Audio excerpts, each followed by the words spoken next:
श्रीमद् भागवत की कथा के 10वें स्कंद के उत्तरार्ध के ये 56वां अध्याय है। आप सुनेंगे, बहुत अच्छा लगेगा और सभी मनोकामनाएं पूरी करेंगे भगवान। श्रीमन्नारायण नारायण नारायण, श्री कृष्ण गोविंद हरे मुरारी, हे नाथ नारायण वासुदेवा। श्रीमद् भागवत में कहा है, लिखा हुआ है कि भगवान को आप यदि श्रीमद् भागवत कथा सुनाते हैं, श्री रामचरितमानस सुनाते हैं, तो बहुत अच्छा फल मिलता है जो मुझे प्राप्त हो। तो मैं मेरे भगवान को श्री रामचरितमानस और भागवत सुना रहा हूँ। तो ये भागवत के अंदर आगे की कथा। श्री सुखदेव जी कहने लगे कि हे कुरुकुल भूषण परीक्षित, अब सत्राजीत की कथा वर्णन करते हैं। आप सावधान होकर श्रवण कीजिए कि प्रथम अपराध करके सत्राजीत ने अपने पाप की निवृत्ति के लिए पीछे अपनी कन्या को सेमंत कमणि के साथ श्री कृष्णचंद्र जी को देने के उपाय किया था। तब राजा परीक्षित कहने लगे कि हे योगीश्वर सुखदेव जी, सत्राजीत ने श्री कृष्णचंद्र का क्या अपराध किया और सेमंत कमणि उसने कहाँ से पाई और पीछे किस लिए अपनी कन्या श्री कृष्णचंद्र जी को दी, यह सब हमारे आगे विस्तार सहित वर्णन करो। तब श्री सुखदेव जी बोले कि राजा परीक्षित, सत्राजीत भगवान सूर्य नारायण का परम भक्त और मित्र था। इसीलिए प्रसन्न होकर सूर्य भगवान ने सत्राजीत को सेमंतक मणि दी। हे महाराज, सत्राजीत उस मणि को कंठ में पहनकर सूर्य के समान प्रकाशमान हो द्वारकापुरी में आया। उस समय उसके तेज से यह ज्ञात नहीं होता था कि यह सत्राजीत आ रहा है। तेज की चकाचौंध के कारण दृष्टि चौंध जाने से मनुष्य सत्राजीत को दूर से आता हुआ देखकर उग्रसेन की सभा में चौपड़ खेलते श्री कृष्णचंद्र से यह सूर्य भगवान आ रहे हैं इस प्रकार कहने लगे। हे नारायण, हे शंख चक्र गदा पद्म धारण करने वाले, हे दामोदर, हे कमल नेत्र, हे गोविंद, हे यादवों के आनंददायक श्री कृष्णचंद्र जी, आपको नमस्कार है, आपको नमस्कार है। हे जगतपति, तुम्हारे दर्शन करने के लिए सूर्य भगवान अपनी तीक्ष्ण किरण के समूह से मनुष्यों के नेत्रों को चुराते हुए चले आते हैं। हे प्रभु, त्रिलोकी के देवताओं में श्रेष्ठ देवता भी आपका मार्ग ढूंढते हैं और इसीलिए यादवों से छिपा जान आपके ढूंढने को सूर्य भगवान आ रहे हैं। श्री सुखदेव जी बोले कि नृपोत्मन परीक्षित, कमल दल नेत्र भगवान श्री कृष्णचंद्र अज्ञानी पुरुषों की यह बात सुन हंसकर कहने लगे कि यह सूर्यदेव नहीं है, मणि करके प्रकाशमान सत्राजीत आ रहा है। इसके उपरांत सत्राजीत ने अपने घर में मांगलिक कर्म करवाया और देव मंदिर में ब्राह्मणों से पूजा कराए, वहां उसे मणि को स्थापित किया। हे भारत, वह मणि नित्य प्रति 4 मन का भार 8 बार सुवर्ण उगलती थी। मणि में यह भी प्रभाव था कि जहां वह मणि रहे उस देश में कभी दुर्भिक्ष न पड़े, अकाल मृत्यु तथा अरिष्ट न हो, सर्प नहीं काटे, मनुष्य के देह में दुख न हो, अशुभ दृष्टि न आवे और मायावी पुरुष अर्थात माया जानने वाले भी उस देश में वास नहीं कर सकते थे। एक समय श्री कृष्णचंद्र जी ने वह मणि राजा उग्रसेन के लिए सत्राजीत से मांगी, परंतु सत्राजीत ने लोभ के वश होकर वह मणि श्री कृष्णचंद्र जी को नहीं दी और अपने मन में श्री कृष्ण को कैसे मान करूं, श्री कृष्ण को कैसे मना करूं, यह भी विचार न किया। इसके उपरांत कुछ समय व्यतीत होने पर सत्राजीत का भाई प्रसेन उस महाप्रकाश वाली मणि को कंठ में पहन घोड़े पर चढ़कर वन में शिकार खेलने को गया कि वहां पर एक सिंह घोड़े सहित प्रसेन को मार मणि लेकर पर्वत की कंदरा में जाने लगा। उसी समय मणि लेने की इच्छा से जाम्बवान रक्षक ने उसे मार डाला और अपने बिल में जाकर उस मणि को पुत्री का खिलौना किया।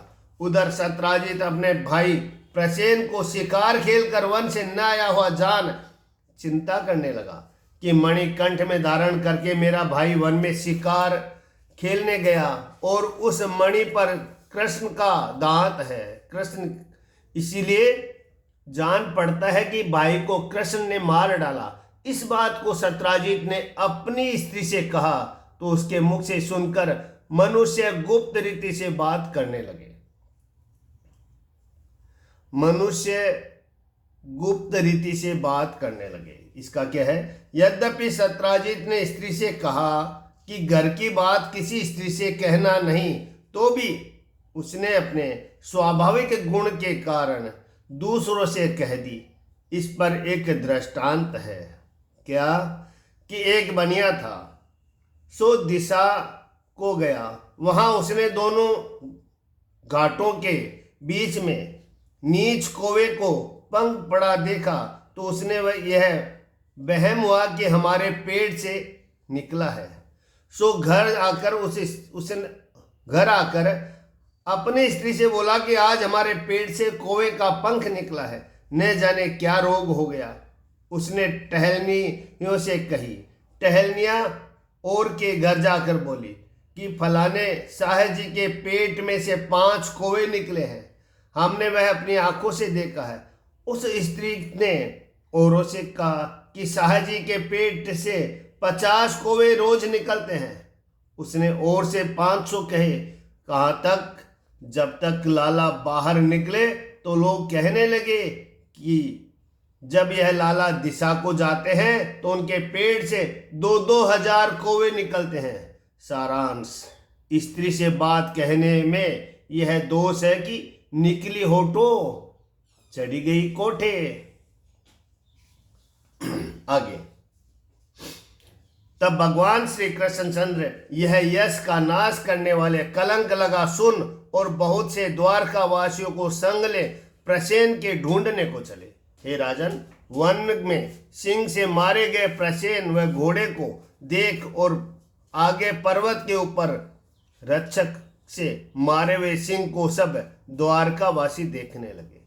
बड़े अंधेरे भयानक रक्षराज जामवान के बिल पर सब प्रजा को बाहर खड़ा करके आप अकेले ही उसके भीतर गए। वहां उस मणि से बालक को खेलता हुआ देख मणि लेने की इच्छा से आप भी बालक के समीप ही खड़े हो गए। प्रथम कभी न देखने के कारण मनुष्य रूप श्री कृष्णचंद्र को देखकर डरपोक की नाई धाई पुकारने लगी। तब महाबलवान जामवान धाई का पुकारना सुन क्रोधित हो सामने दौड़ कर आया। क्रोधी जामवान श्री कृष्ण के प्रभाव को न जान और उनको साधारण पुरुष जान अपने स्वामी श्री कृष्णचंद्र से युद्ध करने लगा। परस्पर जीत की इच्छा से श्री कृष्ण और जाम्बवान का सहस्त्र फत्तर वृक्ष और भुजाओं से महाघोर संग्राम होने लगा। जिस प्रकार मांस के लिए 2 शिकारी पक्षी लड़ते हैं, वज्रपात के समान कठोर दृष्टि से खेद रहित 28 दिन रात परस्पर युद्ध हुआ। जब श्री कृष्ण के मोष्टिक के प्रहार से उसके सब अंग शिथिल हो गए, बल घट गया और पसीना आ गया, तब जाम्बवान महाआश्चर्य मानकर कहने लगा कि समस्त प्राणियों के प्राण में जो बल है और सहोबल अर्थात इंद्रिय, हृदय, देह इत्यादि का बल आप ही हो, और विष्णु भगवान पुराण पुरुष कृपालु सबके ईश्वर आप ही हो। विश्व के रचने वाले ब्रह्मादित्य के तुम निश्चित निमित्त कारण हो और उत्पत्ति के योग्य पदार्थ के उपादान कारण हो और समस्त प्रेरणा वालों के ईश्वर तुम काल रूप हो तथा आत्मा जीव के उत्कृष्ट आत्मा हो, विष्णु पुराण हो, इसीलिए मेरे इष्ट देव रघुनाथ हो, जिन रघुनाथ जी के कुचक क्रोध से लेके कटाक्ष पात से मगर और बड़े बड़े ग्रह दुखित हो गए, तब समुद्र ने मार्ग दिया और जिन श्री रामचंद्र जी ने अपना यश प्रकट करने के लिए पुल बांधा, लंका जलाई, महातीक्ष्ण बाणों से राक्षस राज रावण के सिर काट कर पृथ्वी में डाले, सो मुझ निश्चित विदित होता है कि आप मेरे स्वामी श्री रामचंद्र जी ही हैं। जय बोलो पुरुषोत्तम श्री राम की जय। हे परीक्षित, जब इस प्रकार जाम्बवान का ज्ञान उत्पन्न हुआ, तब देवकी नंदन भगवान श्री कृष्णचंद्र उससे कहने लगे, कमल नेत्र श्री कृष्णचंद्र सुख के देने वाले, अपना हाथ परम कृपा कर अपने भक्त जाम्बवान के ऊपर धर प्रेम गर्भित वाणी से कहने लगे कि हे रक्षक राज जाम्बवान, हम मणि लेने के लिए यहाँ तेरे बिल में आए हैं, क्योंकि हमें एक मिथ्या कलंक लगा है, उसे मणि ले जाकर दूर करेंगे।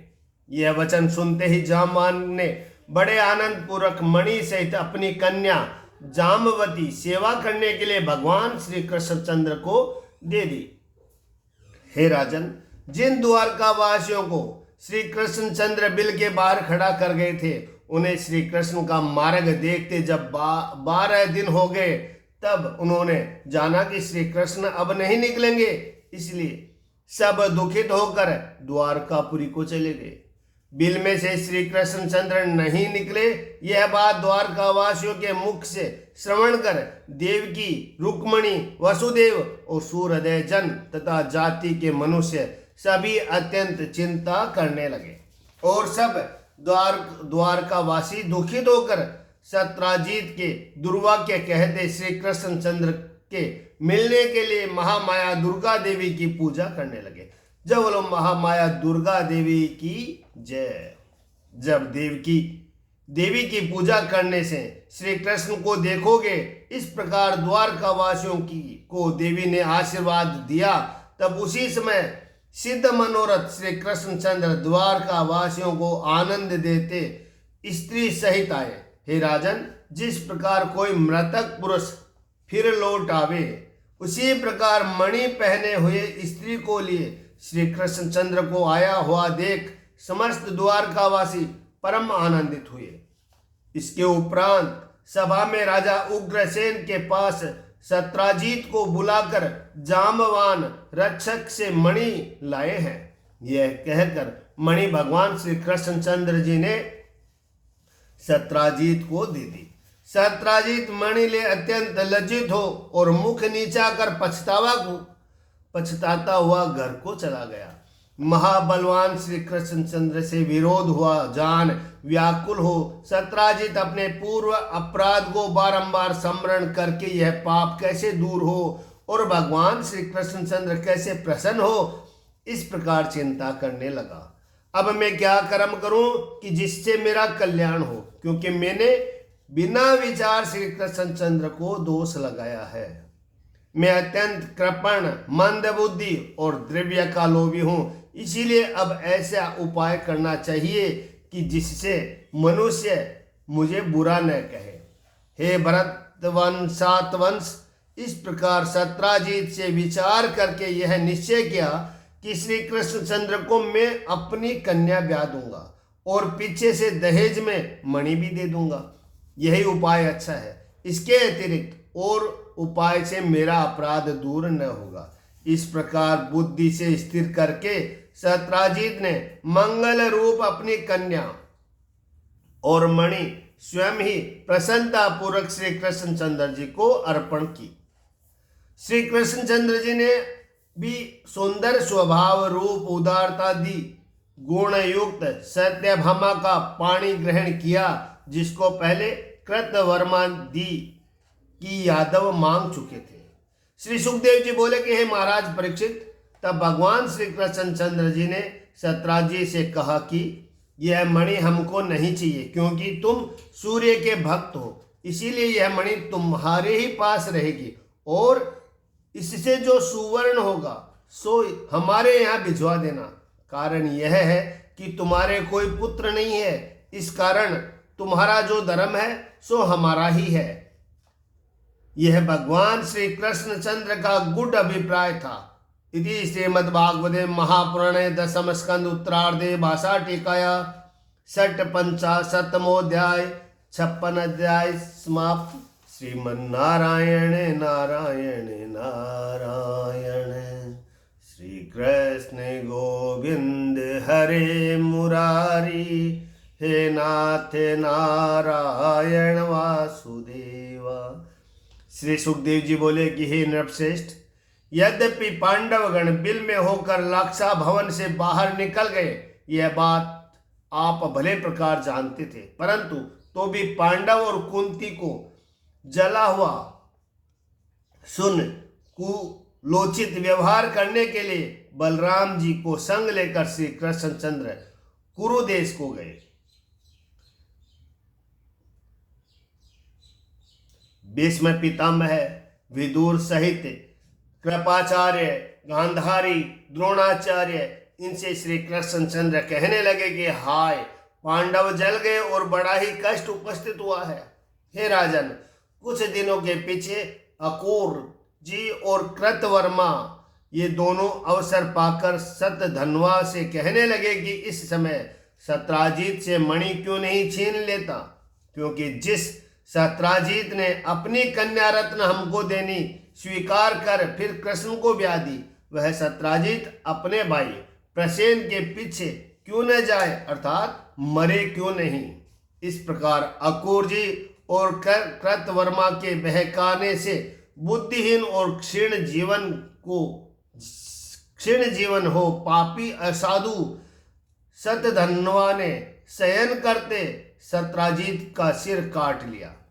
कसाई जिस प्रकार पशु का वध करता है, ऐसे ही सत्राजित को जब सतधन्वा मार कर चला गया, तब सत्राजित की स्त्री अनाथ के समान पुकार पुकार कर रोदन करने लगे। इसके पीछे अपने पिता सत्राजित को मारा हुआ देख सत्यभामा हाय पिता कहकर अत्यंत विलाप करने लगे।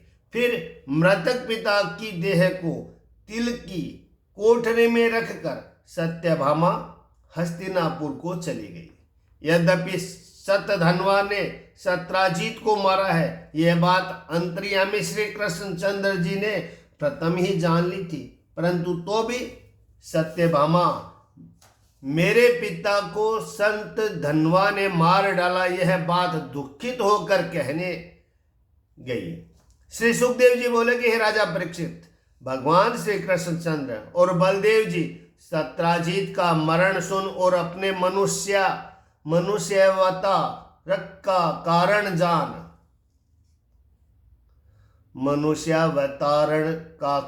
जान हमको महाकष्ट उपस्थित हुआ है, इस प्रकार कह और आंखों में आंसू भरकर विलाप करने लगे। इसके उपरांत सत्यभामा और अपने भाई बलदेव जी को साथ लेकर श्री कृष्णचंद्र हस्तिनापुर से द्वारकापुरी में आकर सतधन्वा के मारने और उससे मणि लेने का उपाय करने लगे। यह सतधन्वा ने सुना कि श्री कृष्णचंद्र ने मेरे मारने का उपाय किया, तब अत्यंत भयभीत होकर प्राण बचाने के लिए कृतवर्मा से सहायक के निमित्त कहा। तब कृतवर्मा ने उत्तर दिया कि हे भाई, भगवान श्री कृष्णचंद्र और बलदेव जी का अपराध मैं कभी न करूंगा, क्योंकि उनका अपराध करके किसका कल्याण होगा। देखो, इन्हीं भगवान श्री कृष्णचंद्र से द्वेष करके कंस लक्ष्मी से भ्रष्ट होकर अपने भाइयों सहित मारा गया, और मगध देश के राजा जरासंध ने 23 अक्षौहिणी सेना लेकर 17 बार युद्ध किया, परंतु युद्ध में हार अंत को विरध होकर चला गया। जब कृतवर्मा से कोरा जवाब पाया, तब वह निपट उदास हो अकूर जी के पास जाकर कहने लगा। तब अकूर जी ने कहा कि भाई, भगवान श्री कृष्णचंद्र का पराक्रम जान लेने पर कौन पुरुष उनसे विरोध करेगा। जो ईश्वर लीला पूर्वक इस विश्व की उत्पत्ति, पालन और नाश करता है, उसकी माया से मोहित होकर उसकी चेष्टा को ब्रह्मादिक भी नहीं जानते। देखो, 7 वर्ष की ही अवस्था में भगवान श्री कृष्णचंद्र ने गोवर्धन पर्वत उखाड़कर जिस प्रकार बालक छत्राक को उठाता है, उसी प्रकार उठा लिया। उन्हीं अद्भुत कर्मकारी भगवान श्री कृष्णचंद्र के लिए नमस्कार है, और जो सबके आदि कारण, निर्विकार, सबके आत्मा, उन्हें हम केवल नमस्कार करते हैं। हे परीक्षित, इस प्रकार जब अकुर जी ने भी सूखा उत्तर दिया, तब शतधन्वा अत्यंत घबराकर मणि अकुर के पास रख 400 कोस चलने वाले घोड़े पर चढ़कर भाग गया। हे राजन, जब इस प्रकार शतधन्वा भागा, तब राम कृष्ण गरुड़ ध्वज वाले रथ में बैठ शीघ्रगामी घोड़े से ससुर के मारने वाले शतधन्वा के पीछे दौड़े। जब 7 योजन से अधिक घोड़े से न चला गया और मिथिलापुरी के बाग में गिर पड़ा, तब शतधन्वा उस घोड़े को छोड़ भयभीत हो पांव प्यादे पैदल ही भागने लगा, और श्री कृष्ण भी अत्यंत क्रोधित होकर उसके पीछे दौड़ने लगे। इसके उपरांत श्री कृष्णचंद्र जी ने शतधन्वा को पकड़ और अत्यंत तीक्ष्ण धार वाले चक्र से उसका सिर काट वस्त्रों में मणि ढूंढने लगे। जब शतधन्वा के वस्त्रों में मणि न निकली, तब श्री कृष्णचंद्र जी ने बलदेव जी से आकर कहा कि देखो भाई, शतधन्वा को व्रता ही मारा, उस पर मणि न निकली। इसके पीछे बलदेव जी कहने लगे कि शतधन्वा और किसके पास मणि धराया है, इस कारण उस पुरुष को ढूंढने के लिए तुम द्वारका जाओ। यद्यपि श्री कृष्णचंद्र सब बात को जानते हैं, परंतु तो भी मणि को मुझसे छिपाव किया है, यह मन में निश्चय कर बलदेव जी क्रोध करके कहने लगे। तात्पर्य यह है कि द्रव्य ऐसा निषिद्ध पदार्थ है, द्रव्य धन ऐसा निषिद्ध पदार्थ है, जिसके लिए कृष्ण बलदेव का भी मन बिगड़ गया, फिर मनुष्य की बात ही क्या है। आगे बलदेव जी क्रोध करके कहने लगे कि मेरा परम प्यारा विदेह है, देश का राजा बहुलाक्ष है, उसके देखने को मेरा चित्त बहुत भटक रहा है, इसीलिए मैं वहां जाऊंगा। इस प्रकार श्री कृष्णचंद्र जी से कह यादवों के आनंददायक महात्मा बलदेव जी ने मिथिलापुरी में प्रवेश किया। प्रसन्न मन मिथिलापुरी का राजा बलदेव जी को आया हुआ देख शीघ्र उठ पूजन करने के लिए योग्य बलदेव जी की पूजा करने की सामग्रियों से पूजा करने लगा। तब सामर्थ्यवान बलदेव जी कितने 1 वर्ष तक वहां रहे। प्रीति युक्त महात्मा जनक जी से सत्कार पाकर धृतराष्ट्र का पुत्र दुर्योधन वहां आके महात्मा बलदेव जी से गदा चलाने की विद्या सीखने लगा। इसके उपरांत प्रिय कार्य करने वाले सामर्थ्यवान भगवान केशव मूर्ति ने द्वारकापुरी में आकर शतधन्वा का नाश और मणि का न मिलना अपनी प्यारी भार्या सत्यभामा से कहा। इसके पीछे भगवान श्री कृष्णचंद्र अपने सूर्यदेव को संग लेकर मृतक सत्राजीत के परलोक साधन की क्रिया कराने लगे। सत्राजीत से मणि छीन लेने की शिक्षा देने वाले अकुर कृतवर्मा शतधन्वा का मरण सुनकर श्री कृष्णचंद्र जी से अत्यंत भयभीत होकर भाग गए।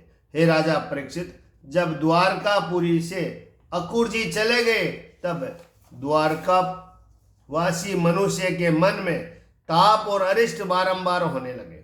हे नृपोत्तम परीक्षित, कितने एक ऋषि जिन्होंने प्रथम श्री कृष्णचंद्र की महिमा का वर्णन की है, वे श्री कृष्ण की महात्म्य को भूलकर ऐसा कहते हैं क्योंकि मुनियों के निवास श्री कृष्ण के विद्यमान रहते हैं। अरिष्ट किस प्रकार हो सकते हैं? इस प्रकार दूषित करके फिर वो ऋषियों का मत वर्णन करते हैं। कोई ऋषि कहते हैं कि एक समय जब इंद्र ने जल नहीं बरसाया, तब काशी के राजा ने अपनी कन्या गांधिनी को ले पुरी में आए हुए स्वफलों को दी, तब काशी के संपूर्ण देश में खूब वर्षा हुई। पिता स्वफल के समान प्रभाव वाले अक्रूर जी जहाँ वास करते हैं उस देश में खूब वर्षा होती है और महामारी इत्यादि किसी प्रकार का खेद प्राणियों को नहीं होता। इस प्रकार वृद्ध पुरुषों का वचन सुनकर केवल अक्रूर ही यहाँ से गया है, यह मणि को भी वहीं ले गया। यह बात निश्चय कर अक्रूर जी को काशी से बुलाने के लिए श्री कृष्णचंद्र जी ने कहा। उसके पीछे आप ही अक्रूर जी की पूजा करके कि हे काका अक्रूर, इस प्रकार संबोधन देकर प्यारी प्यारी बात कह सब विश्व के जानने वाले श्री कृष्ण चंद्र जी अक्रूर जी के मन की बात जान मुस्कुरा कर कहने लगे कि हे पूज्यतम अक्रूर जी, हम निश्चय जानते हैं कि स्वयंमंत कमणि सतधनवा तुम्हारे पास रख गया और वह तुम्हारे पास है। सत्राजीत के कोई पुत्र नहीं है, इसलिए उसे पिंड, जलदान और ऋण चुकाकर जो शेष धन रहेगा उसे शास्त्रानुसार उसकी कन्या के पुत्र लेंगे। हे अक्रूर जी, यद्यपि तुम हमसे कहो मत, परंतु तो भी हम जानते हैं कि मणि तुम्हारे अतिरिक्त और किसी के पास नहीं रह सकती, क्योंकि आप सुंदर व्रत धारण करने वाले हैं। तब अक्रूर जी ने कहा कि मेरे पास सही, तुम्हें क्या प्रयोजन है। यह सुनकर श्री कृष्णचंद्र बोले कि बड़े भाई बलदेव जी इस मणि के पीछे मेरा विश्वास नहीं करते। हे बड़भागी अक्रूर जी, तुम मणि दिखाकर शीघ्र ही मेरे भाई को शांत करो और मेरे पास मणि नहीं है यह मत कहो। यदि कदाचित मणि तुम्हारे पास न होती तो सुवर्ण की वेदी बनाकर काशी में जाकर अखंड यज्ञ कैसे करते। जब इस प्रकार साम भेद कर समझाया, तब अक्रूर जी ने सूर्य के समान तेज वाली वस्त्र की ढकी हुई मणि निकालकर श्री कृष्णचंद्र जी को दे दी। भगवान श्री कृष्णचंद्र जी ने सैमंतक मणि अक्रूर जी से लेकर जाति के बंधु बांधवों को दिखाकर अपना मिथ्या कलंक दूर कर फिर वह मणि श्री कृष्णचंद्र जी ने अक्रूर जी को समर्पण कर दी। परमेश्वर भगवान श्री कृष्णचंद्र जी का कहवा मनुष्यों के दुखों को हरने वाला सुंदर मंगल रूप इस समय सैमंतक मणि के प्रसंग को जो कोई पुरुष पढ़ेगा या श्रवण करेगा अथवा स्मरण करेगा, वह कुत्संग पापों के कलंक को दूर कर कल्याण को प्राप्त होगा। इति श्रीमद्भागवते महापुराणे दशम स्कंदे पुत्रार्थ भाषा टीकाया समन्तकोपाख्यान ने सप्तपंचोस्तवाध्याय 57वां अध्याय समाप्त हुआ। श्रीमन्नारायण नारायण नारायण, श्री कृष्ण गोविंद हरे मुरारी, हे नाथ नारायण वासुदेवा। जय हो कृष्ण भगवान की जय। श्री सुखदेव जी बोले कि हे राजा परीक्षित, लाक्षागृह में पांडव जल गए, यह बात होने पर फिर द्रुपदराजा के यहाँ पीछे दिखाई दिए। इस प्रकार पांडवों की खबर पाकर श्री कृष्णचंद्र सात्यकी आदि यादवों को संग ले एक समय इंद्रप्रस्थ गए। सबके ईश्वर श्री कृष्णचंद्र को देखते ही जिस प्रकार मृतक के शरीर में प्राण आने से इंद्रिय चैतन्य हो जाती है, उसी प्रकार बलवान पांडव उठ खड़े हुए। श्री कृष्णचंद्र जी से मिलकर पाप रहित होने के कारण वीर पांडव स्नेह भरी मुस्कान सहित श्री कृष्णचंद्र जी का मुखारविंद देखकर परमानंद को प्राप्त हुए। प्रथम श्री कृष्णचंद्र जी युधिष्ठिर और भीमसेन के चरणों में नमस्कार करके फिर अपने समान अर्जुन से मिले। इसके उपरांत छोटे नकुल और सहदेव जी से श्री कृष्णचंद्र को नमस्कार किया। फिर श्रेष्ठ आसन पर विराजमान श्री कृष्णचंद्र जी को नव विवाहिता नंदा रहित लज्जावती द्रौपदी ने आकर धीरे धीरे प्रणाम किया। उसी प्रकार सत्य की को भी पांडवों ने आकर पूजन कर आसन पर बैठाया, फिर और मनुष्य को भी आदर सम्मान किया। श्री कृष्णचंद्र जी ने कुंती के पास आकर प्रणाम किया तो कुंती ने भी स्नेह भरी चितवन से आलिंगन किया। फिर श्री कृष्णचंद्र जी ने पिता व बहन की कुशल कुंती से पूछी पिता व बहन की कुशल कुंती से पूछी और इसके उपरांत कुंती श्री कृष्णचंद्र जी से भाइयों के कुशल पूछने लगे। प्रेम की व्याकुलता से गदगद कंठ हो नेत्रों में आंसू भर कौरवों के दिए कष्ट की शुद्ध करके कुंती भक्तों के क्लेशों को नष्ट करने वाले श्री कृष्णचंद्र से कहने लगी, हे कृष्ण, जाति के बंधु हमको स्मरण करके जिस समय तुमने मेरे भाई अकुर को खबर लेने भेजा उस समय हमारे सब कुशल हो गई और तुमने हमको सनाथ कर दिया। यद्यपि उस विश्व के हितकारी आत्मा तुम यह अपना है यह पराया है इस भ्रम से रहित हो, परंतु तो भी जो कोई तुम्हारा सर्वदा स्मरण करता है तुम उसके हृदय में स्थित होकर समस्त क्लेशों का नाश कर देते हो। जय बोलो कृष्ण भगवान की जय। राजा युधिष्ठिर जी कहने लगे कि हे ब्रह्मादिकों के ईश्वर, नहीं ज्ञात होता है कि मैंने क्या कल्याणकारी कार्य किया है, क्योंकि योगेश्वरों को जिनका दर्शन होना महाकठिन है उनका हम सरे के कुमतियों का दर्शन हुआ।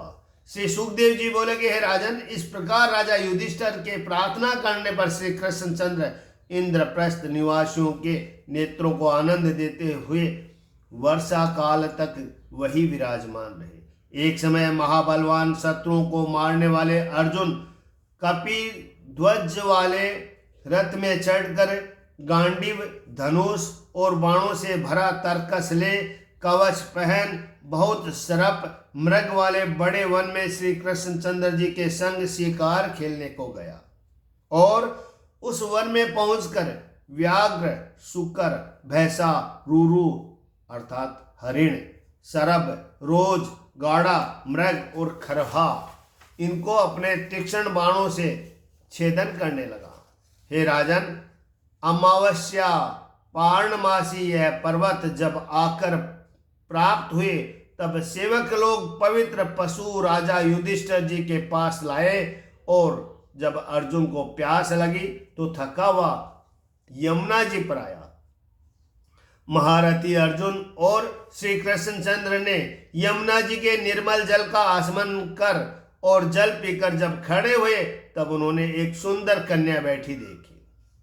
सुंदर जंगा, श्रेष्ठ दांत, मनोहर मुख ऐसी प्रेमदा कन्या के पास श्री कृष्ण का भेजा हुआ अर्जुन जाकर पूछने लगा कि हे सुश्रोणी, तुम कौन हो और किसकी पुत्री हो, कहाँ से आई हो और तुम्हारे मन में क्या करने की इच्छा है, सो सब वृत्तांत कहो। मुझे निश्चय जान पड़ता है कि तुम्हारे पति करने की इच्छा है। इतना पूछने पर कालिंदी ने कहा कि मैं सूर्य देव की पुत्री हूँ। कालिंदी मेरा नाम है और वर को देने वाले विष्णु भगवान को पति करने की इच्छा से तप कर रही हूँ। हे वीर, अत्यंत स्वरूपवान श्री कृष्णचंद्र जी के अतिरिक्त और किसी को मैं नहीं वरूंगी। वह अनाथ के आश्रय मुकुंद भगवान मेरे ऊपर प्रसन्न हो। मैं कालिंदी नाम से विख्यात हूँ और मेरे पिता सूर्य देव ने यमुना जल में स्थान बना दिया है, इसीलिए जब तक भगवान श्री कृष्णचंद्र का दर्शन न होगा तब तक यहाँ वास करूंगी। यह सुन अर्जुन ने श्री कृष्णचंद्र जी के पास जाकर कालिंदी के सब वचन कहे। तब कालिंदी मेरे लिए तप करती है, यह बात जान श्री कृष्णचंद्र कालिंदी को रथ में बैठाकर धर्मराज युधिष्ठिर जी के पास आए। उस समय पांडवों की आज्ञा से श्री कृष्णचंद्र ने देवताओं के कारीगर विश्वकर्मा से कहकर पांडवों के लिए चित्र विचित्र अद्भुत नगर बनवाए। पांडवों का भला चाहने के लिए इंद्रप्रस्थ में वास करने वाले श्री कृष्ण भगवान अग्नि को खांडवन चराने के लिए अर्जुन के सारथी हुए। हे कुरुकुल भूषण परीक्षित, तब उस अग्नि से प्रसन्न होकर अर्जुन को धनुष, श्वेत घोड़े, तीरों से भरा तरकस और जो अस्त्रों वालों से भी न कटे ऐसा एक कवच दिया, और वहां उन्होंने अग्नि से मय नामक दैत्य को बचाया। इसीलिए उसने प्रसन्न होकर पांडवों को एक सभा दी, जिस सभा में जल में स्थल और स्थल में जल इस प्रकार देखकर दुर्योधन की दृष्टि में भ्रम हुआ। राजा युधिष्ठिर से आज्ञा पाकर, सूर्यदेव में बढ़ाई पाकर श्री कृष्णचंद्र सात्यकी आदि यादों का संग लेकर फिर द्वारकापुरी में आए। इसके उपरांत सुंदर पवित्र ऋतु नक्षत्र में कालिंदी का पानी ग्रहण किया और फिर अनेक प्रकार से परम रूप श्री कृष्णचंद्र अपने यादों को सुख देने लगे। उज्जैनपुरी में रहने वाले राजा विंद और अनुविंद की बहनों ने श्री कृष्णचंद्र को स्वयंवर में वरने की इच्छा की, परंतु उन दोनों भाइयों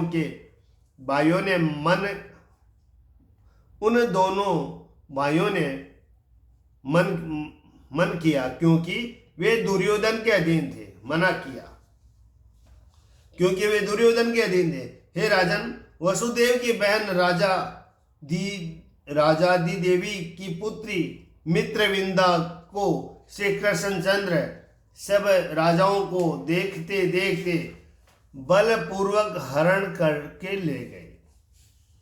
हे राजा परीक्षित, अयोध्यापुरी का पालन करने वाले बड़ा धर्मात्मा राजा नग्नजीत नाम से विख्यात था। उस राजा के प्रकाशमान सत्य नामक एक कन्या उत्पन्न हुई।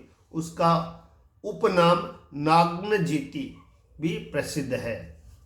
राजा ने यह प्रतिज्ञा की कि जो वीर पुरुष गंध भी न सह सके ऐसे दुष्ट तीखे सींग वाले अति दुर्गर्ष 7 बैलों को जो जीते वह मेरी पुत्री से विवाह करेगा। अनेक राजा मार खाकर फिर गए, परंतु कोई भी जीतने को समर्थ न हुआ। यह यादवपति भगवान श्री कृष्णचंद्र ने सुना कि जो बैलों को जीते उससे कन्या विवाह करे। यह सुनकर बड़ी भारी सेना को संग लेकर अयोध्यापुरी में आए। हे नृपश्रेष्ठ, राजा नग्नजीत ने देखा कि भगवान श्री कृष्णचंद्र आए हैं, इसलिए अत्यंत प्रसन्न हो उठकर भले आए महाराज, भले आए महाराज इस प्रकार प्रशंसा करके सुंदर आसन बिछाकर चरण धोकर पूजा की सामग्रियों से उनका पूजन करने लगा। राजा नग्नजीत की कन्या लक्ष्मीपति श्री कृष्णचंद्र को आया हुआ देख अपने योग्य वर जान इनकी इच्छा करके कहने लगी कि जो मैंने श्रद्धा सहित व्रत किए हैं तो कमल नयन भगवान श्री कृष्णचंद्र मेरे पति हो और मेरा मनोरथ सत्य हो। जिन भगवान के चरण कमल की रज को लक्ष्मी और कमल योनि ब्रह्मा महादेव जी लोकपाल संपूर्ण सिर पर धारण करते हैं और जो अपनी बधी हुई मर्यादा पालने की इच्छा से समय अनुसार लीला पूर्वक नरसिंहादि अवतार धारण करते हैं, भगवान मेरे ऊपर प्रसन्न हो। इसके उपरांत भली भांति विधि पूर्वक पूजा करके राजा नग्नजीत कहने लगा कि हे नारायण, हे जगतपते, हे आनंद से पूर्ण, आपकी मैं तुझसे क्या पूजा करूं। श्री सुखदेव जी बोले कि भरत वंश परीक्षित आसन पर विराजमान भगवान श्री कृष्णचंद्र ने मुस्कुराते हुए मेघ के समान गंभीर वाणी से राजा नग्नजीत के प्रति कहा कि हे राजन नग्नजीत, विद्वान पुरुष कहते हैं मांगना अत्यंत बुरा है, तो भी स्नेह के वश होकर मैं आपकी कन्या मांगता हूं। कुछ मूल्य के देने वाले हम नहीं हैं। राजा नग्नजीत ने कहा कि हे नाथ, सब गुण जिनमें विद्वान और लक्ष्मी सदा जिनके अंग में वास करे, ऐसे सुवर्ण सर्वगुण गुणालंकृत तुमसे अधिक संसार में कौन वर है जिसको मैं अपनी कन्या दूंगा। ये यादों में श्रेष्ठ पुरुषों में पराक्रमी की परीक्षा लेने के कारण और कन्या के वर की परीक्षा के लिए हमने प्रथम एक प्रतिज्ञा की है। हे वीर कृष्ण, इन शिक्षा रहित और पकड़ने में न आवे ऐसे बैलों को जो जीते वह कन्या को वरे। यह बात सुन बहुत से राजपुत्र यहाँ आए, परंतु इनसे अपना शरीर जर्जरित ही कराकर चले गए। हे यदुनंदन, हे लक्ष्मीपति, जो तुम इन बैलों को जीत लो तो निश्चय ही मेरी कन्या का विवाह करो। सामर्थ्यवान श्री कृष्णचंद्र इस प्रकार राजा नग्नजीत का वचन सुनकर फेंटे बांध अपने 7 रूप धारण कर लीला पूर्वक ही बैलों को पकड़ने लगे। गर्व और शक्ति नाश करके इन बैलों को सूर वंशोत्पन्न श्री कृष्णचंद्र ने रस्सियों से बांधकर जैसे बालक काष्ठ के बैलों को खींचता है ऐसे ही खींचने लगे। इसके उपरांत अत्यंत आश्चर्यमान राजा नग्नजीत प्रसन्न होकर श्री कृष्णचंद्र जी को अपनी कन्या देने के उद्योग करने लगा और सामर्थ्यवान श्री कृष्णचंद्र जी ने अपने सम्मान कन्या का विधि पूर्वक पाणी ग्रहण किया।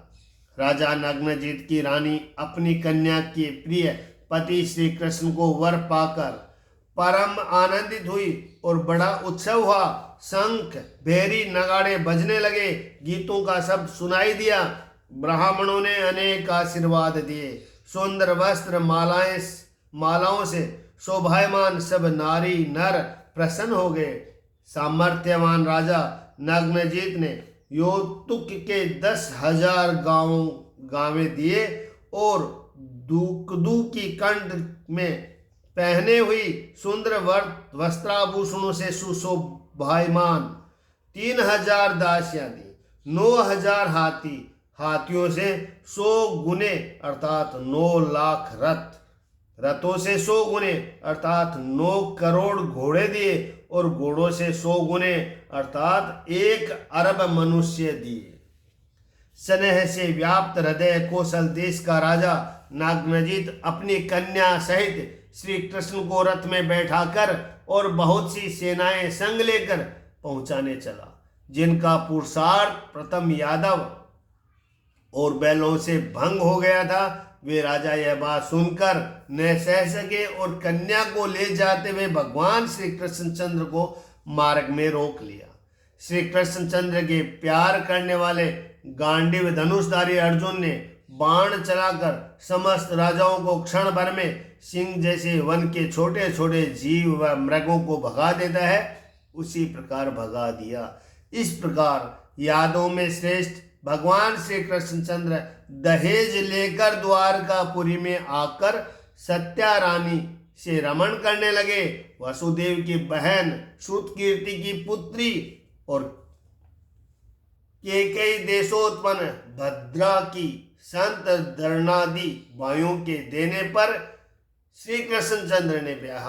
सुंदर लक्षण वाली मद्र देश की राजा की कन्या लक्ष्मणा को गरुड़ जैसे अमृत लाता है, उसी प्रकार अकेले श्री कृष्णचंद्र हर कर ले आए।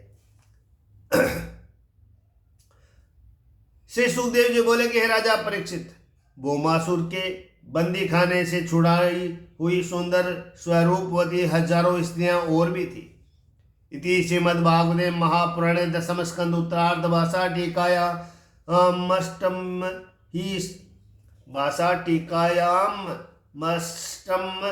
ही शृणु द्वावर्णम नामम अष्टपंचाशतम अध्याय 58वां अध्याय समाप्त हुआ।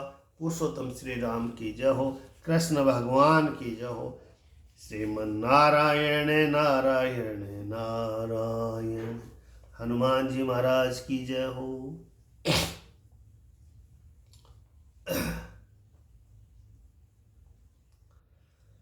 59वें अध्याय में भौमासुर को मार इंद्र पराभव करी हरि कन्या वैरी हजार। राजा परीक्षित ने कहा कि हे व्यास पुत्र सुखदेव जी, श्री कृष्णचंद्र ने जिस प्रकार भौमासुर को मारा और जैसे भौमासुर ने वे स्त्रियां रोकी, यह संपूर्ण कथा और श्रांग धनुषधारी भगवान श्री कृष्णचंद्र जी का पराक्रम हमारे सम्मुख वर्णन कीजिए। श्री सुखदेव जी बोले कि हे राजा, हे महाराज, जब देवराज इंद्र ने श्री कृष्णचंद्र से आकर कहा कि हे भगवान, मेरा छत्र अदिति के कुंडल भौमासुर हरकर ले गया और अमरादि सुमेरु के मणि पर्वत स्थान में उसने अपना अधिकार कर लिया है और हम अत्यंत ही दुखित कर दिया है। देवराज की यह बात सुनकर श्री कृष्णचंद्र पक्षीराज गरुड़ पर सवार हो सत्यभामा रानी को संग ले प्रांगज्योतिषी नामक भौमासुर के नगर में गए, जहाँ पर्वत शस्त्र जल और अग्नि और पवन के किले हैं, जिनमें कोई प्रवेश न कर सके। ऐसे भयानक गढ़ और मूरी दैत्य के हजारों दृढ़ फांसियों करके चारों ओर से व्याप्त है। श्री कृष्णचंद्र ने गदा से गिरि दुर्ग तोड़ा, शस्त्र दुर्ग बाणों से चक्र से अग्नि दुर्ग तोड़ा, इसके उपरांत जल दुर्ग पवन दुर्ग को तोड़ा। इसी प्रकार मुरुदैत्य की फांसियों को काट डाला। शंख बजने के शब्द से अनेक युद्ध में के यंत्र उल्टे चलने लगे और सूरवीरों के हृदय व मन थर थर कांपने लगे। तब गदाधारी भगवान श्री कृष्णचंद्र ने बड़ी गदा से भौमासुर की नगरी के कोट को तोड़ डाला। प्रलय कालिक ब्रज के शब्द के समान भयंकर शब्द वाले 5 जन्य शंख का शब्द सुनकर 5 मुख वाले मुरुदैत्य जो जल के भीतर सो रहा था, वह उठा। अति खोटी दृष्टि प्रलय काल के सूर्य और अग्नि के समान तेज भयंकर रूप वाले मुरुदैत्य त्रिशूल हाथ में ले 5 मुख फाड़कर मानो त्रिलोकी को निकल जाएगा।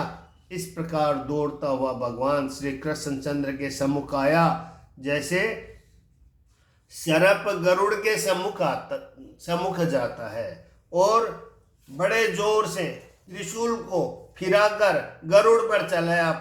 5 मुख फाड़कर महाघोर शब्द किया। उस शब्द का नाद अंतरिक्ष, पृथ्वी, संपूर्ण दिशाओं में फैलकर ब्रह्मांड में व्याप्त हो गया। उस समय श्री कृष्णचंद्र जी ने गरुड़ के ऊपर त्रिशूल आता देखकर अपने बाणों से 3 टुकड़े कर दिए और मुरुदैत्य के 5 मुखों में 5 बाण मारे।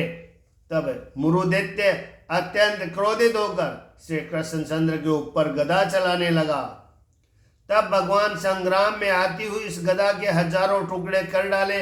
उस समय भुजाओं को उठाए दौड़कर सम्मुख आए हुए मुरुदैत्य का सिर श्री कृष्णचंद्र ने लीला पूर्वक अपने चक्र से काट लिया। जिस प्रकार इंद्र के व्रज से पर्वत का शिखर कटकर गिर पड़ता है, उसी प्रकार मस्तक कटने पर प्राण मुक्त हो वह जल में गिर गया। उसके जो अति बलवान 7 पुत्र थे, वे पिता के दुख से अत्यंत दुखी हो महाक्रोध कर बदला लेने के लिए आए। ताम्र, अंतरिक्ष, श्रवण, विभावसु, वसु, नभस्वान और 7वां अरुण, यह सब पीठ नाम सेनापति को आगे करके भौमासुर की प्रेरणा से सहस्त्र लेकर रणभूमि में आए। अत्यंत क्रोध करके भयानक मुरुदैत्य के पुत्र आकर श्री कृष्णचंद्र के ऊपर बाण, तलवार, गदा, बर्छी, गुर्जे और त्रिशूल इत्यादि शस्त्र चलाने लगे। तब महापराक्रमी भगवान श्री कृष्णचंद्र ने अपने बाणों से उनके चलाए हुए शस्त्रों को क्षण भर में तिल के समान काट डाला। पीठ आदि मुरुदैत्य के पुत्रों के सिर, उरु, भुजा, पांव, कवच इत्यादि काट और उनको मारकर श्री कृष्णचंद्र जी ने यमलोक को भेज दिया। तब पृथ्वी का पुत्र नरकासुर श्री कृष्णचंद्र जी के चक्र और बाणों से अपने सेनापतियों का नाश देकर महाक्रोधित हो समुद्र से प्रकट हुए मद झरते हाथियों की सेना लेकर बाहर निकला। सूर्य के ऊपर जिस प्रकार बिजली सहित मेघ आता है, उसी प्रकार गरुड़ के ऊपर सत्यभामा सहित श्री कृष्णचंद्र जी को विराजमान देख भौमासुर बर्छी चलाने लगा और संपूर्ण योद्धा भी प्रहार करने लगे। गद के बड़े भाई श्री कृष्णचंद्र ने चित्र विचित्र पंख वाले बाणों से भौमासुर की सेना को काट, फिर क्षण मात्र में तीखे बाणों से भुजा, उरु, गर्दन और अंग काट हाथी घोड़ों को मार छिन भिन्न कर दिया। हे कौरवों के आनंद देने वाले परीक्षित, जो सहस्त्र योद्धाओं ने चलाए उन सबको भगवान श्री कृष्णचंद्र ने तीक्ष्ण 3 बाणों से एक एक टुकड़े कर काट डाले। श्री कृष्णचंद्र जी को अपने ऊपर चढ़ाए हुए गरुड़ जी को अपने चोंच और पंखों से हाथियों को मार मार कर व्याकुल कर दिया और वे अत्यंत पीड़ित होकर पुर में प्रवेश कर गए।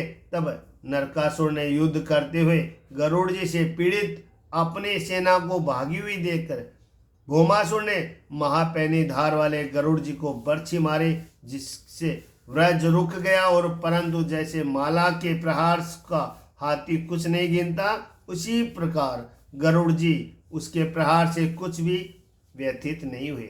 तब भौमासुर ने अपना उद्यम वृथा देख श्री कृष्णचंद्र जी के मारने को त्रिशूल हाथ में लिया, परंतु हे परीक्षित, उस शूल के छोड़ने से प्रथम ही भगवान श्री कृष्णचंद्र जी ने अपने चक्र से हाथी पर बैठे हुए भौमासुर का सिर काट डाला।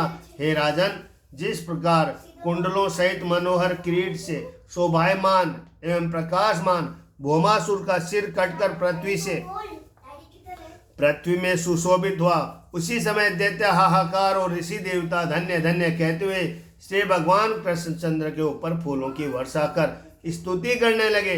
भौमासुर के मरने के उपरांत पृथ्वी ने श्री कृष्णचंद्र जी के पास आकर तपायमान सुवर्ण के जड़े रत्नों से प्रकाशमान कुंडल, वैजयंती माला, प्रचितों का छत्र तथा महामणि दी। हे नृपोत्तम, उस समय पृथ्वी ईश्वर, विश्व के ईश्वर, देवताओं में श्रेष्ठ ब्रह्मादि से पूजित भगवान श्री कृष्णचंद्र के सम्मुख दोनों हाथ जोड़ नम्र हो भक्ति और श्रद्धा सहित स्तुति करने लगी। पृथ्वी ने पुत्र के लिए तपस्या की थी, तब देवताओं ने प्रसन्न होकर पुत्र होने का वर दिया। उसी वर के प्रभाव से भौमासुर उत्पन्न हुआ। पृथ्वी ने कहा कि हे देव, हे शंख चक्र पद्मधारी, हे परमात्मन, भक्तों की रक्षा करने के लिए साकार रूप धारण करने वाले आपको नमस्कार है। जिनकी नाभि में कमल की माला धारण करने वाले, कमल नेत्र और कमल के समान चरण रखने वाले आपको नमस्कार है। भगवान वासुदेव संपूर्ण प्राणी जिनमें वास करे, विष्णु अर्थात सबके हृदय में व्याप्त समस्त कार्यों के आदि कारण पूर्ण ज्ञान स्वरूप आपको नमस्कार है। आप जन्म रहित हो, इस विश्व की उत्पत्ति करता हो, ब्रह्म हो, इसीलिए अजन्मा हो, अनंत शक्तिधारी हो, इसी से विश्व की उत्पत्ति करता हो। यदि कोई कहे कि पित्रादिक, तो पुत्रादिक की उत्पत्ति करता है और पित्रादिकों के उत्पत्ति करता उनके पूर्व पुरुष है और पूर्व पुरुषों के उत्पत्ति करता पंचभूत और पंचभूतों को अपने कर्म द्वारा जीव है, मैं क्या करूं?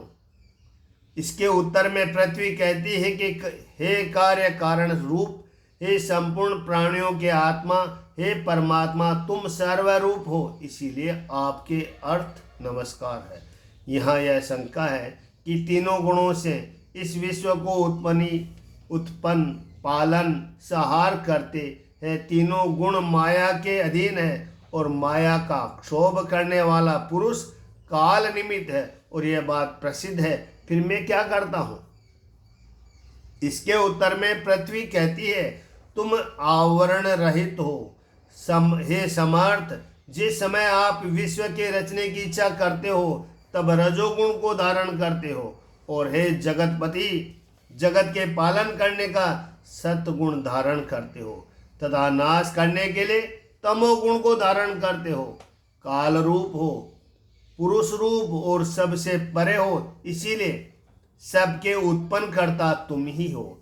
हे ईश्वर, मैं पृथ्वी, ज्योति, पवन, आकाश, शब्द, स्पर्श, रूप, रस, गंध, देवता, मन, इंद्रिया, अहंकार, तत्व और समस्त स्थावर जंगम आपके अद्वितीय स्वरूप में भ्रम से भासते हैं। हे शरणागतों के दुख हरता, यह भौमासुर का पुत्र भगदत्त भयभीत होकर तुम्हारे चरणों में आकर पड़ा है, सो तुम इसका पालन करो और सब क्लेशों का शमन करने वाला अपना हस्त कमल इसके मस्तक पर रखो। भक्ति पूर्वक नम्र हो। मधुर वाणी से पृथ्वी ने जब इस प्रकार स्तुति प्रार्थना की, तब भगवान श्री कृष्णचंद्र ने उसे अभय दान दे सर्व संपत्ति युक्त भौमासुर के स्थान पर गए। वहां जाकर श्री कृष्णचंद्र ने 16,100 कन्या भौमासुर के मंदिर में देखी, जिन्होंने भौमासुर अपने पराक्रम से जबरदस्ती हर लाया था। इसके उपरांत बलवान श्री कृष्णचंद्र को आया हुआ देख संपूर्ण स्त्रियां मोहित होकर देव से प्राप्त हो मनवांछित पति श्री कृष्णचंद्र को मन से पति वरण करने लगी। हे विधाता, इन्हें ऐसी अनुमति दो कि ये हमारे पति हो। इस प्रकार सब कन्याओं ने भक्ति भाव सहित अपना अपना मन श्री कृष्णचंद्र जी में लगाया। भगवान श्री कृष्णचंद्र जी ने उन्हें उज्जवल और स्वच्छ वस्त्र पहनकर पालकियों में बैठाकर द्वारकापुरी को भेज दिया और साथ ही बड़े बड़े खजाने, रथ, घोड़ों को भी भेजे। इसके उपरांत 4 दांत की श्वेत रंग शीघ्रगामी 64 एरावत कुल के हाथी श्री कृष्णचंद्र जी ने द्वारकापुरी में भेजे। इसके पीछे जब भगवान वासुदेव ने इंद्रलोक में जाकर अदिति को कुंडल दिए, तब इंद्राणी सहित देवराज इंद्र ने सत्यभामा सहित श्री कृष्णचंद्र की विधि पूर्वक पूजा की। सत्यभामा के कहने से श्री कृष्णचंद्र ने कल्प वृक्ष को उखाड़ गरुड़ के ऊपर रख और इंद्र सहित समस्त देवताओं को जीतकर द्वारकापुरी में ले आए और सत्यभामा को बगीचे की शोभायमान करने के लिए कल्प वृक्ष उसके बगीचे में लगाया। उसकी सुगंध के मध्य के लोभी भौरे स्वर्ग से पीछे पीछे चले आए। हे राजन, प्रथम तो देवराज इंद्र ने कार्य सिद्ध करने के लिए अपनी किरीटों के अग्रभाग भगवान श्री कृष्णचंद्र के चरणों में लगा नमस्कार करके उनकी प्रार्थना की और कार्य सिद्ध होने पर उनसे विरोध किया। अहो, देवताओं का बड़ा क्रोध आता है, धनिकता को ही धिक्कार है। इसके उपरांत एक मुहूर्त मात्र में 16,108 महल में सर्वत्र परिपूर्ण भगवान श्री कृष्णचंद्र जी ने जितनी स्त्रियां थी उतने ही स्वरूप धारण कर सबका यथायोग्य पानी ग्रहण किया, जिनके घर के समान और कोई घर नहीं है। इस प्रकार उन रानियों के घरों में सदा पूर्ण आनंद स्वरूप रहते भी औरों के समान गृहस्थ धर्म करते अचित्य कार्य करता अविनाशी भगवान लक्ष्मी के अंश रूप स्त्रियों के साथ विहार करते थे। हे परीक्षित, ब्रह्मादिक देवता जिनके मार्ग को नहीं जानते, उन लक्ष्मीपति श्री कृष्णचंद्र को पति पाकर वे स्त्रियां उनका निरंतर बढ़ी हुई प्रीति और स्नेह भरे हास्य पूर्वक अवलोकन करती थी और आनंद पूर्वक नवीन नवीन भाषण और लज्जा का सेवन करती थी। यद्यपि एक एक रानी के पास 100 दासी हाथ जोड़े खड़ी रहती थी, परंतु तो भी सामने जाकर लीवा लाना, आसन बिछाना, सुंदर पूजा करना, चरण धोना, बीड़ा लगाना, चरण व दबाना, पंखा करना, अत्तर लगाना, फूल चढ़ाना, केसों को संभालना, सैया बिछाना, स्नान कराना और भेंट देना, यह सब सेवा भले प्रकार आप ही करती थी। इति श्रीमद्भागवते महापुराणे दशम स्कंद उत्तरार्धे भाषा टीकाया पारिजात हरण नरक वध वर्णन नाम 59वां 59वां अध्याय समाप्त। पारिजात वृक्ष का वर्णन इसमें आता है, तो बहुत अच्छा लगा। श्रीमन्नारायण नारायण नारायण, श्री कृष्ण गोविंद हरे मुरारी, हे नाथ नारायण वासुदेव। हे प्रभु, जय हो आप।